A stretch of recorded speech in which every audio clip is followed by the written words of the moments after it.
시장이 개혁신당이랑 손잡아야 된다는 얘기 계속했어요. 네. 국힘은 다 양보하라고 할 거예요. 너희 나오지 아니면 아예 지도부 차원에서는 상대 안 하려고 하는데 그럼 개혁신당 입장은 속된 말로 빡치죠. 일방적인 희생을 강요하는 이런 게 가능해. 딜이 되려면 뭐가 있어야 되는데 쉽지 않아 보인다. 중요한 포인트를 선점하고 있는 개혁신당과 연대하지 않으면 그 가능할까요? 선거에서 이긴다는 게 항상 우리 당이 이준석 전 대표를 같이 가야 돼 하는 상대로 해야지 배제하는 순간부터 우리가 일당이 될 가능성이 적다고 봤는데 앞으로도 꾸준히 개혁신당과는 어떤 식으로든 합치자 하나만 같아도 동지가 될 수 있다는 거 그럼요. 아닙니까? 선거에서는 그러니까 접점을 계속 확보하려는 노력을 해야 된다고 생각합니다. 우리 당은.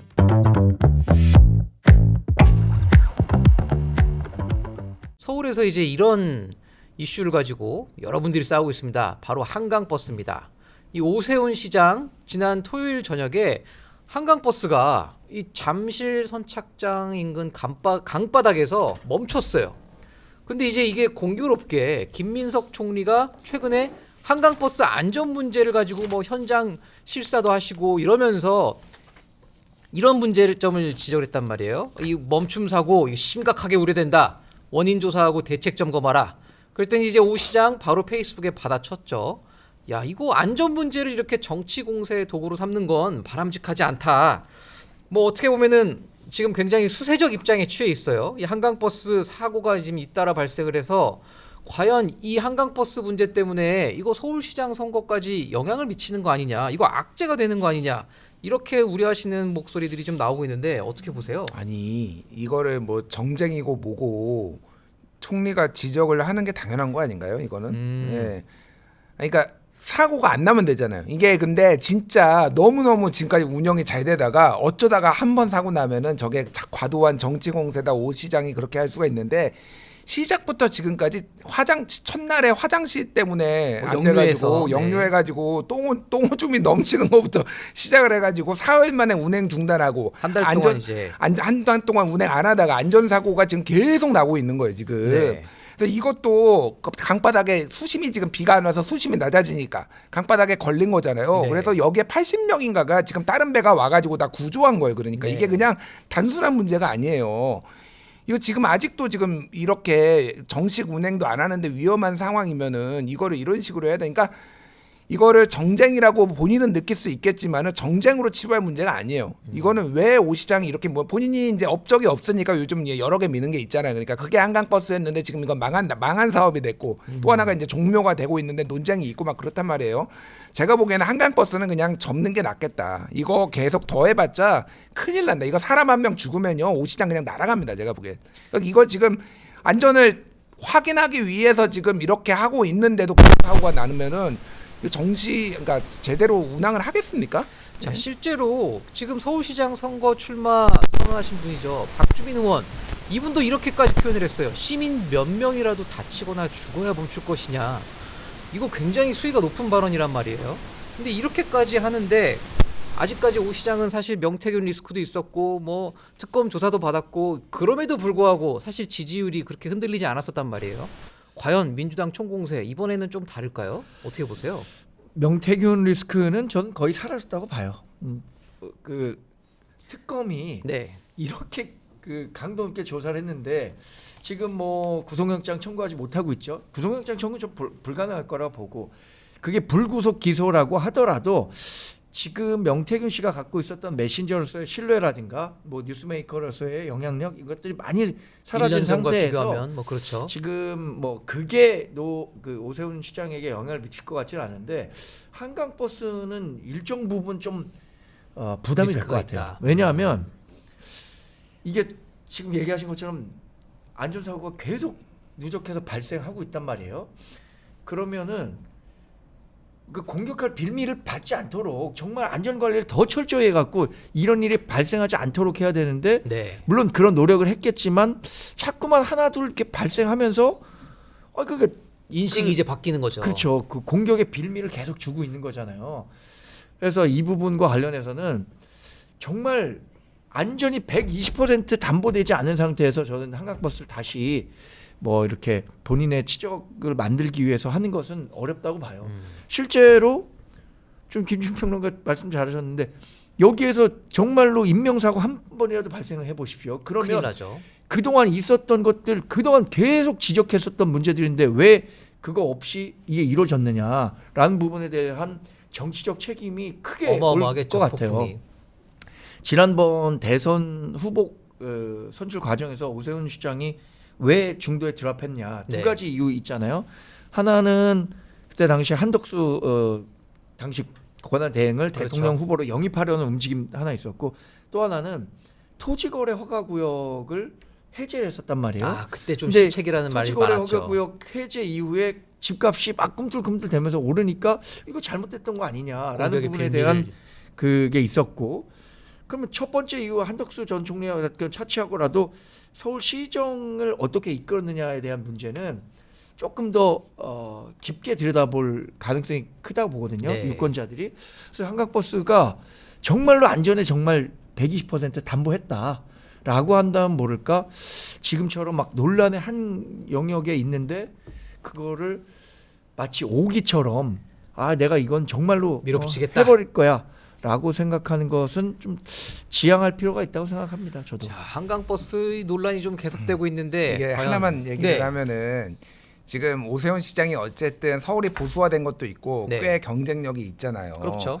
근데 여권에서 진짜 고민 많았거든요. 그래서 이를테면은 정원호 성동구청장을 약간 누가 띄우는 거 아니냐 이런 뭐 약간의 있는 것처럼 맞아요. 최근에 대통령 그 테이블에 여론조사가 이제 조금씩 올라오고 있죠. 오세훈도 있고 뭐 박형준도 있고 그런데 여기에 앉혔단 말이에요. 정원호를 이제 혁신 사례로 이제 보고하기 위해서 야 이것도 띄우는 거 아니냐는데 최근에 무슨 얘기가 나오냐면은 이거 아주 공식적으로 나온 거 아닌데 김정관 산업부 장관을 서울시장 지금 출마하는 이런 얘기까지 지금 나오고 있어요. 지금 이 관세 협상의 주인공이었죠. 관세 협상 트럼프가 터프한 네고시에이터라고 그렇죠. 얘기했잖아요. 네. 그러면은 민주당의 성공 공식은 지금까지 뭐 이를테면은 뭐 조순, 고건, 박원순 이렇게 좀 외부에서 영입한 인재들이 상당히 서울시장에서는 다 이겼단 말이에요. 김정관 오면은 진짜 몰라요 진짜. 오세훈 시장이 이렇게 계속 사고치고 이런 걸로 네. 예, 어떻게 될지 모르는데 너무 지금 안이하게 지금 보고 있다 이 사건을. 예. 김정관 장관도 이제는 그러면 여론조사에 후보군에 포함시켜야 되는 건가요? 저는 조만간 이제 그거 조사하는 기간 나올 거라고 봅니다. 조만간. 김정관 예, 장관 예. 기대가 되네요. 자, 근데 오세훈 시장 아무래도 이렇게 약재가 조금씩 쌓이다 보니까 본인도 이제 조금 마음이 급했을 것 같아요. 국민의힘 지도부에서도 같이 회의도 하고 쉽게 얘기해서 이제 자기 우군들을 만들려는 이제 그런 전략들을 가져가야 되는데, 오 시장 사실 지금 보면 어떻게 보면은 개혁신당 이준석 대표, 지금 왼쪽에 있는 이준석 대표, 그리고 애초에 이 청년 보수로 같이 이제 활동을 했던 김재섭 의원, 이런 분들하고 이제 좀 협동이라고 해야 될까요? 연대를 이제 조금 늘펴가고 있죠. 저게 아마 이제 어제 그 마라톤 대회에서 찍었던 SNS 인증샷인 것 같은데, 자 과연 개혁신당과의 연대 성사될 거라고 보시나요? 그 개혁신당에서 지금 서울시장 준비를 하고 있는 분이 네. 있어요. 아 그런가요? 공개할 수 있나요? 그래요. 김정철 변호사인데 김정철 그분이 변호사. 이제 최고위원이거든요. 네. 개혁신당에. 그분 페북에 어제 쓴 글이 재밌었습니다. 뭐라고 왜냐면 썼나요? 오세훈 서울시장 고대, 김정철 개혁신당 최고 고대. 우리 둘은 연대가 아닙니다. 재밌지 않나요? 이거 약간 전 재미없는데요, 솔직히. 손발이 재밌다고요 이거. 아니 그래서 김정철 최고는 네. 그 지금 개혁신당, 사실 오세훈 시장 입장에서는 개혁신당에서 만약 후보를 내잖아요. 네. 정말 어려운 선거가 될 가능성이 크다고 볼 거예요. 그렇죠. 왜냐하면 지난 그 대선에서 제가 기억하기로는 이준석 후보가 11.5%를 서울에서 얻었습니다. 맞아요. 전국 득표율보다 꽤 많은 많이 득표를 나왔죠. 얻었고, 적지 않았습니다. 김문수 후보도 전국 득표보다 서울에서 많은 표를 얻었어요. 네. 이게 일정 부분 서울시의 보수화, 뭐 중도 보수화, 네. 이거를 보여주는 지표라고 보거든요. 네. 근데 여기에 개혁신당이 11.5%를 이준석 후보가 가져갔었는데 네. 이 몫이 분명히 존재하는데, 여기서 개혁신당이 독자 후보를 낼 경우에 서울시장 선거가 어려울 수 있다는 판단할 거고요. 김정철 최고 같은 경우에는 사석에서 저 만났을 때도 저 끝까지 할 겁니다. 아 그래요? 계속 응원해 주십시오. 뭐 이렇게 얘기를 하고 있어서 모르겠어요. 선거 막판에 가면 아까 뭐 미지수 X의 영역이 막판까지 존재할 거다라고 했는데, 오세훈 서울시장은 지금 당면한 선거가 본인 선거잖아요. 그렇죠. 총선도 아니고 대선도 아니고 그냥 그 지방 선거란 말이에요. 그런 면에서 당에 더 적극적인 목소리를 낼 가능성이 있습니다. 근데 장동혁 대표가 이런 식으로 우리가 황교안이다 이런 메시지를 내면 낼수록 개혁신당과의 연대 가능성은 줄어들 수밖에 없거든요. 네. 이준석 대표나 개혁신당이 장동혁 대표의 지금 그 시스템 내에서 같이 뭐 단일 후보를 낸다거나 이럴 수 있겠습니까? 쉽지 그러면은 않겠죠. 그 접점을 어떻게 찾아갈 거냐 그거에 따라 달라질 거라 보는데, 근데 저는 현실적으로 베팅한다면 네. 개혁신당이 독자 후보로 끝까지 완주하기는 어려울 것 같고요. 어렵다. 선거 연대를 통해서 과거에 뭐 안철수 그 서울시장 그렇죠. 당시 못 나왔을 때도 그때 그 몫으로 정무부 시장을 갔었잖아요. 누가 갔었더라? 누가 갔었어요. 네. 그런 식의 뭐 연대 뭐 아니면 고대, 이제 대선 때도 사실 두 분이 고대라지만 연대했죠. 연대가 되지 네. 않을까. 자, 근데 그 김평론가님의 관점은 조금 다를 수도 있을 것 같아요. 개혁신당이라는 사실 이 변수, 과연 지방선거에서 서울시장 선거에서 어떻게 작용할 거라고 보세요? 아니 뭐 잘 설명해 주셨듯이 오 시장이 이 얘기는 대선 전부터 하고 대선 끝나자마자 특히 개혁신당이랑 손잡아야 된다는 얘기 계속했어요. 네. 근데 개혁신당 입장에서는 지금 독자 완주고 뭐 당연히 독자 완주 안 하더라도 당연히 독자 완주를 해야지 이게 뭐 정치적으로 이제 운신의 폭이 넓어지는데, 저는 지금 상황이라면은 굳이 사퇴를 해야 되나? 뭐 이 생각이 들어요. 그러니까 네. 왜냐하면은 공식적으로 연대를 하고, 이게 보통 예전에 민주진보 진영에서 이거를 약세일 때 상대적으로 네. 그때 많이 했던 게 이유가 뭐냐면은 표가 분열이 되면 안 되고, 그래서 전략적으로 여기는 누가 내주고 여기는 우리가 가져가고 이런 것들이 있었잖아요. 그러니까 예를 들면 창원이나 뭐 이런 데는, 울산이나 이런 데들은 뭐 정의당이나 이런 노동자들이 강하니까 통진당이나 민노당 줬단 말이에요. 이런 네. 식으로. 근데 그럼 딜을 할 수 있는 게 있느냐 지금. 국힘은 다 양보하라고 할 거예요. 너희 나오지 마. 아니면 아예 지도부 차원에서는 상대 안 하려고 하는데 네. 그럼 개혁신당 입장은 속된 말로 빡치죠. 일방적인 희생을 강요하는 이런 게 가능해. 딜이 되려면 뭐가 있어야 되는데 네. 쉽지 않아 보인다. 그러면 개혁신당은 후보도 못 내고 존재감이 없어지는 거. 그러면 완전히 몰락하는, 더 지금도 더 힘들지만 더 힘들어지는 겁니다. 그럼 이중대가 되는 거예요. 독자적으로 보수해서 하려면 오히려 완주를 해야 되고 진지하게 협상에 딜을 해야 되고, 근데 장동혁 대표가 걸림돌이고 뭐 이런 상황인 것 같아요. 예. 자, 근데 개혁신당 어떻게 보면은 이준석 대표 과거에 21년도에 서울시장 재보궐 선거할 때 오세훈 캠프에서 그럼 어떻게 보면은 사실 선대본부장 현장 선대본부장 역할을 했단 말이에요. 두 분은 심리적으로는 굉장히 아주 가깝죠. 가까운 사이죠. 근데 뭐. 문제는 국민의힘 지지층에서 이준석 대표에 대한 이 비토 여론이 아직 있을 것 같은데 내부에서 보시기에는 조금 그런 우려들이 있어 보이나요?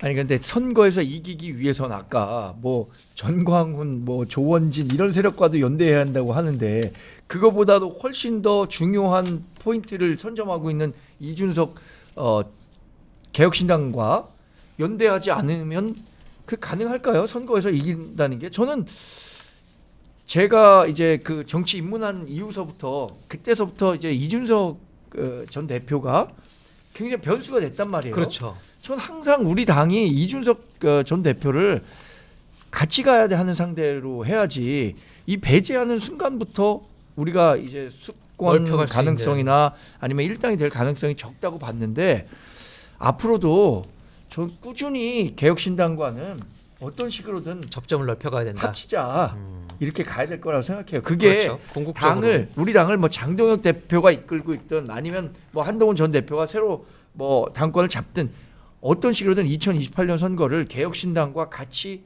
치르지 않는다면 뭐 1정당이 된다거나 아니면 2030년 대선에서 승리한다거나 이럴 가능성이 적다고 보기 때문에 차이가 많을 수 있죠. 그러나 하나만 같아도 동지가 될 수 있다는 거 아닙니까? 그럼요. 선거에서는. 네. 그러니까 그 접점을 계속 확보하려는 노력을 해야 된다고 생각합니다. 우리 당은.